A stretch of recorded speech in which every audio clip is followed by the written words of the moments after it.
নমস্কার বন্ধুরা, কেমন আছেন সবাই? আশা করি সবাই ভালো আছেন। আজকের মেনুতে টক মিষ্টি একটা রুই মাছের ঝাল নিয়ে চলে এসেছি আমি। তো রুই মাছের ঝালটা কেমন করে করব।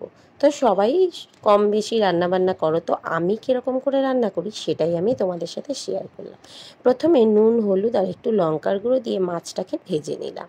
তো কড়া করেই মাছটা বেশ ভেজে নেব, খুব একটা নরম করে ভাজবো না।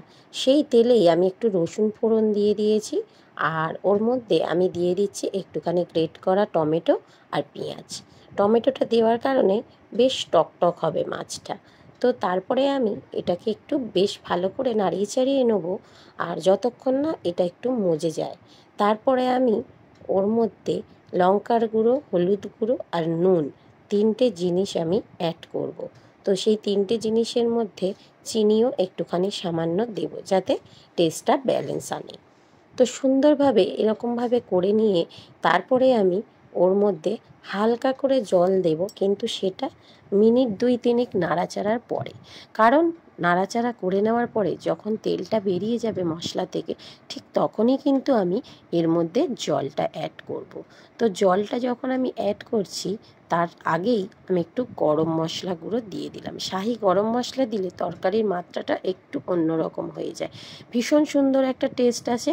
তো তোমরা কারা কারা মাছের ঝোলে গরম মশলা দাও অবশ্যই আমাকে কমেন্ট করে জানিও।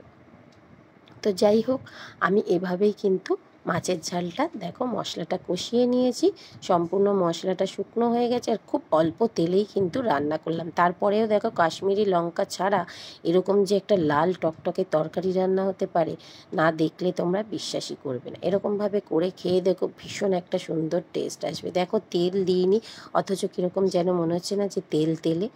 তো এরকম ঝোল ঝাল ঝাল রুই মাছের তরকারি ভীষণ ভালো গরম ভাতের সঙ্গে এক থালা ভাত কিন্তু খাওয়া হয়ে যায়। ব্যাস, আমি আর কিছু দেবো না। মাছটা একটু সেদ্ধ হবে, সেই কারণে আমি ঝোল ফুটে ওঠার আগেই কিন্তু মাছটা দিয়ে দিলাম। তো চলো, আমার রান্নাটা কিন্তু এখানেই কমপ্লিট হয়ে গেল। রান্নাটা কেমন লাগলো তোমরা কিন্তু কমেন্ট করে জানাতে ভুলবে না। আর ভালো লাগলে তোমরা কিন্তু আমার পাশে থেকে আমাকে একটুখানি সাপোর্ট দিয়ে যাবে। তো চলো, টাটা।